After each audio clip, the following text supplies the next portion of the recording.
ब्राह्मणों को तो तब याद किया जाता है जब वो पूरे उनके छक्के छूट लेते हैं, नहीं समझ रहे। जबकि भाजपा को स्पेशली कह रहा हूँ मैं, आज 30 साल से भाजपा आई है, जो अस्तित्व में आई है। 89 के बाद में 91 में 91 में आई है इनकी 85 सीट। 91 से लेकर अब तक कितने हो गई, 32-33 साल हो लिए हैं। मेरे को तो याद नहीं आ रहा कि उत्तर जो भारतीय राज्य हैं किसी में इन्होंने पूरा मुख्यमंत्री किसी ब्राह्मण को बनाया हो, जबकि उससे पहले 6 मुख्यमंत्री ब्राह्मण रहते थे।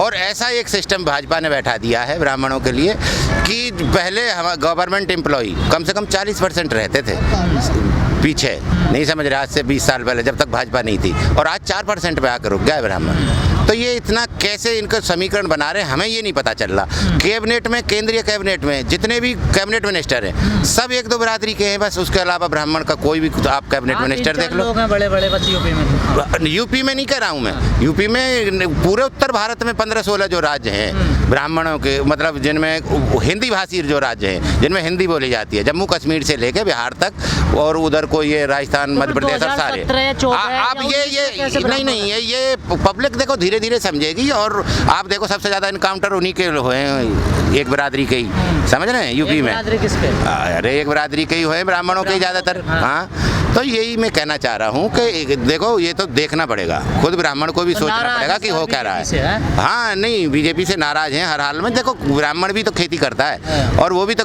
इसे खेती किसानी से जुड़ा हुआ है, नहीं समझ रहे। अब नौकरी तो है नहीं किसी के लिए। पूजा पाठ का देखो, पूजा पाठ एक अपनी जगह है, वो अपना धर्म का, अपना आस्था का अलग मामला है, वो इससे जुड़ा हुआ नहीं है। खेती किसानी आप चले जाओ हमारे गाँव में और उधर चले जाओ, सब जगह किसान ब्राह्मणों पे खेत है। बीजेपी इतना बड़ा रोजगार दे रही है ब्राह्मणों। नहीं, उसमें कितने ब्राह्मण हो जाएंगे यार, 100 ब्राह्मण एडजस्ट हो जाएगा। ये थोड़ी है कि मान लो हम 12% 13% के लगभग यूपी में हैं, वो सब एडजस्ट हो जाएंगे उसी में। नौकरी को खा रही है ये, व्यवसाय को खा रही है, कृषि को खा रही है, क्या करेगा आदमी?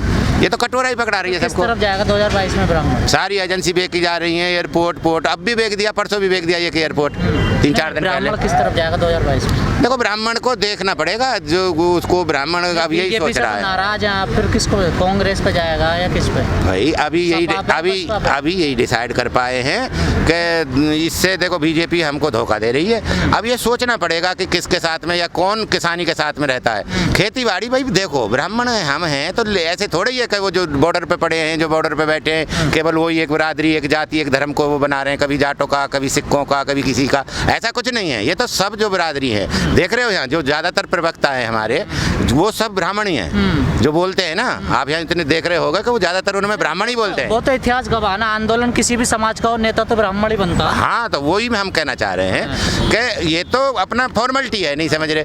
और इन्होंने तो एक आगे बढ़ गए क्योंकि ये समृद्ध हैं थोड़े से।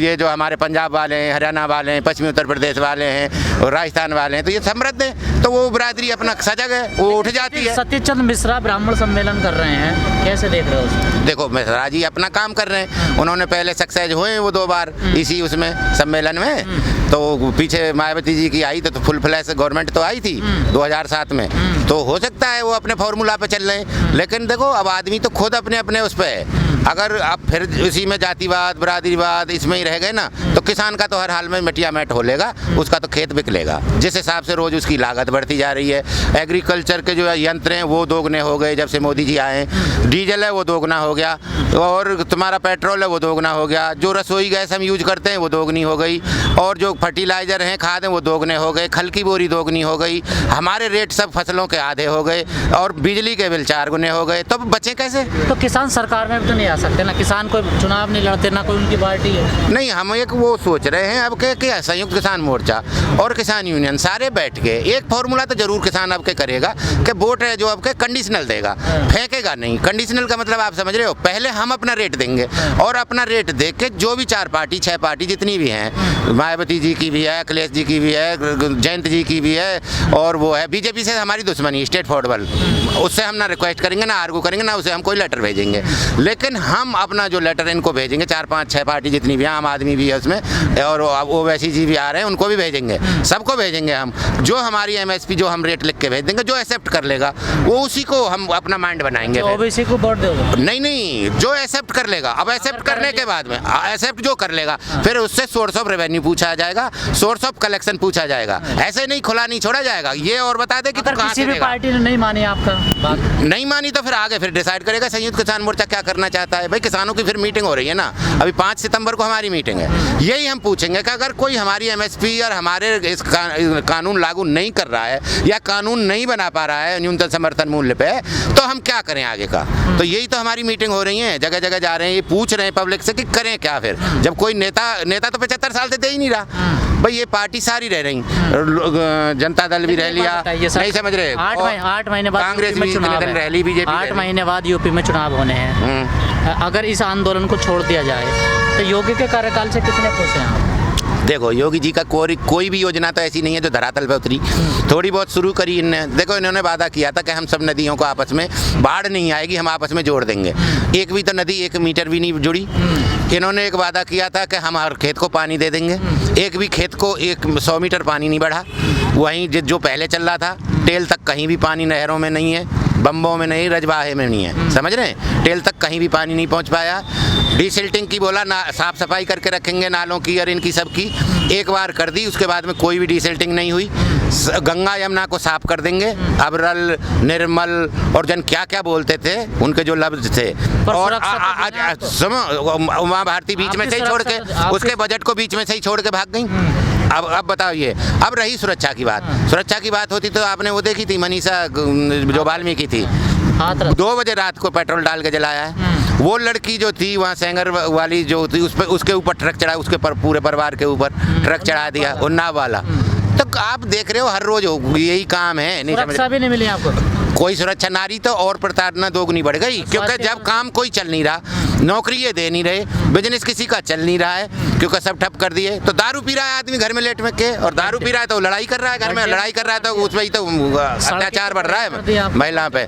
सड़कें को कोई, इनका एक बात बताओ, सड़कों को आप देखो, ये बहुत झूठ बोलते हैं, ये फरेब करते हैं और ये बहकाते हैं, बरगलाते हैं। आपका वीडियो कोई जो देख रहा है ना, उससे मैं रिक्वेस्ट कर रहा हूँ कि आप जो भी ये इनकी जो रोड बन रही है और उनका आप फाइनेंस्ड बाई या उनका जो लोन लिया गया है या फंड लिया गया है, गूगल पे आप जाओ, गूगल पे जैसे बुंदेलखंड एक्सप्रेस वे बन रहा है, गंगा एक्सप्रेस वे बन रहा है, उस पे बस केवल ये डाल देना गंगा एक्सप्रेस वे किसने फाइनेंस किया है, किसने पैसा दिया है, आपको सारे बैंक सबकी डिटेल आ जाएगी किस किस से लोन लिया है। जो मेट्रो बन रही है या ये जो वो बन रहे हैं, ये मेरठ वाली, ये तो टूट गया बारिश में। हाँ ये तो बैठ भी गया और अभी बना है।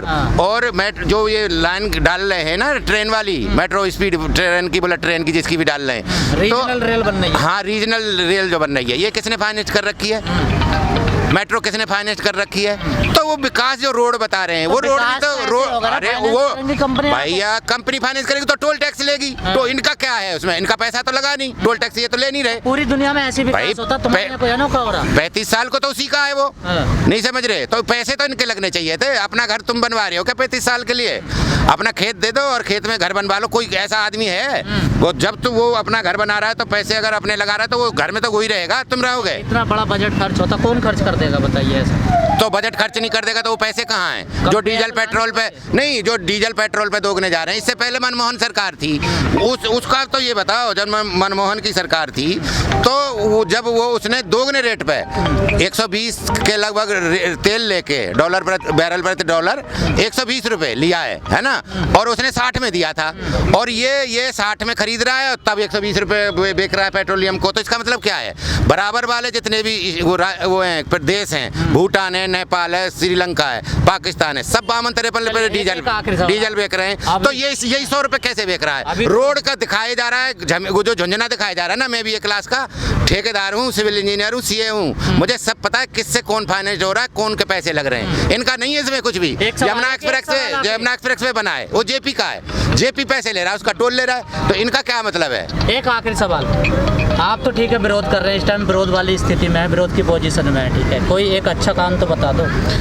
अब सारे तो बता दें, कोई भी चीज एक हुई हो तो उसे बताओ कि मैं हमें से अच्छा, एक भी कोई काम अच्छा नहीं है भाई। हमें तो कोई लग नहीं रहा, ये काम बढ़िया कर रहे हैं कि वो अपना जाके अपना गायों को और उनको जो दे रहे हैं ना वो, अब देखो एक मिनट सुनो, उधर को किसान भगाता है गाय को और फिर वो भगाता है, गुड़ जो खिला के आते हैं सुबह को गाय को ना, वो तो मुझे अच्छा लग रहा है, योगी जी सही काम कर रहे हैं। अब इससे तो बेटर ये है कि आप रिजाइन दे के उनको परमानेंट सेवा करो ना गाय की। पॉलीथीन भी तो खा रही है, एक तरफ गुड़ खा रही है, पॉलीथीन भी तो वही तो मैं कहना चाह रहा हूँ, उधर से किसान मरेगा नहीं तो या गाय मरेगी, एक मरेगा ना।